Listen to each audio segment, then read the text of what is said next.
radio station any TV station edoba na maji mekunya ya ewo attention TV so amenemu eba be wo ensem no twetwede ye ba begyae atofom ne ya fa na se etofom a efom ebe pa na afa ensem ni bi na wo ya hye wo ba bi na wo ya bo bra ene ba bi wo de be hye de menim ba bi wo de be hye ne etodwala eya musumfo na natili ene asembe na eda epono so eye yan ye papa B du Kob momfa ni picture ne ntosoma me B du Kob momfa ntosoma me monfa ntosoma me asofo omu wo krom ha kyese apobo enkom hye atro no mudi ekire he ma kra na ye de o awrade ye ma awrade ye mobo ma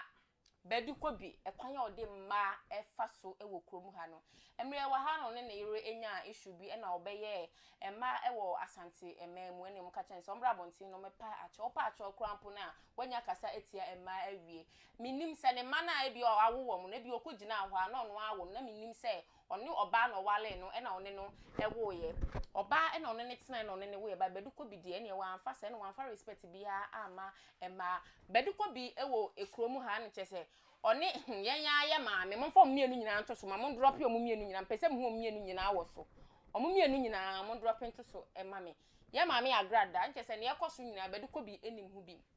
enti atadwe Ghana man bi atedede B du Kob niam oye no oman we mu nyina ya kan na ya sempo de ya fa anya asem enso yenya ye papa no eye Christian Council for atena se no mo se ne B du Kob ye no anye de be wanya ade oka ho bi na agrada scam Ghana for yen atin fifre na yenya ye sika ni bi ne ya pobo de omo de ye nkrofo nchese ye maame agrada ye no se B du Kob so talene to den ne nu opie ne no krampo na wo kyerɛkyerɛ ne kwan na akese edida da wo fa ne se be se na betimenya Ghana fo agrada no owo he oye sika gari ewo anya so otuom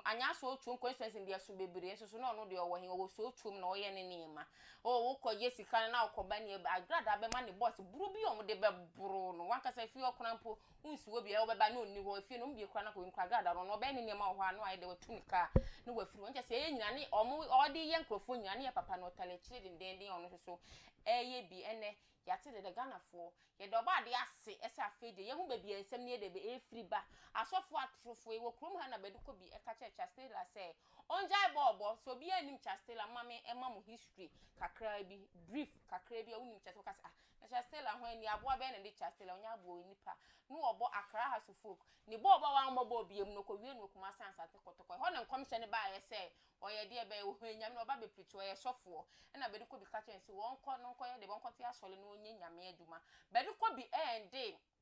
the carrier just like that ya chewa chede na wo de ye adwuma wo man Ghana mu awon so wo benya bibi wa busua ne wo maame no benya bibi edi wo ne wo yire no no B du Kob se oja na kote aso no ende chastela e carrier blasters bobo na B du Kob de ne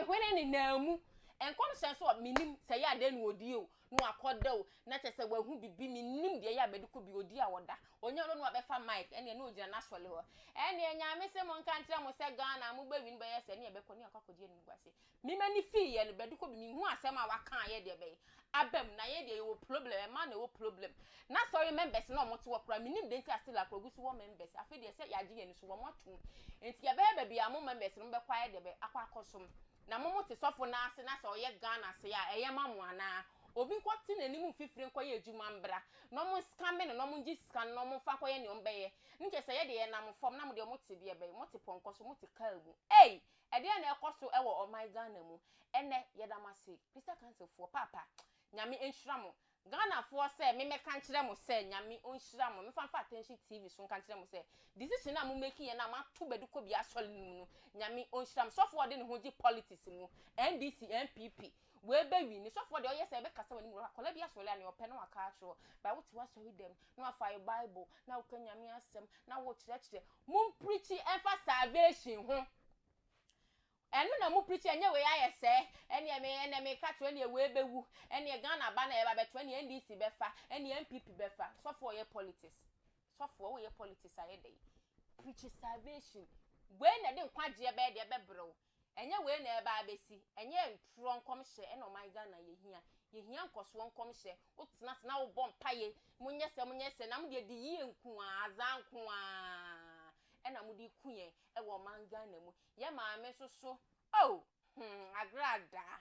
agra danka ba tampanka wutu mai wifo o munye se no mabra bo bekoso ama nche se azan no de asi nani su a wo ye nche se onya obi wanya obi ane se ye papa B du Kob na no support ne ewo scamming na no scamming ni nti ye na ene mu nyina bru kutu mu nyina ma ye de matwe ase nti B du Kob asem e wo ho ene me de beto epono so ewo attention TV so a ye be wo no entwetwede a e so form a ye ti se super grech form my from epa ye say to no eno na mada oni TV station mia ne doba eno guso eti egobeda e bia mo ye wo de nsem bi keka na me ka obi be hu me ma me ko na me kan ti ma me ko ne de me nyamfa ne ento edwa me pa mo chewa ne ehia mo somfo na na tili ne say mo subscribe na mo share na mo like na mo comment na mo mfa mra ye beka amamu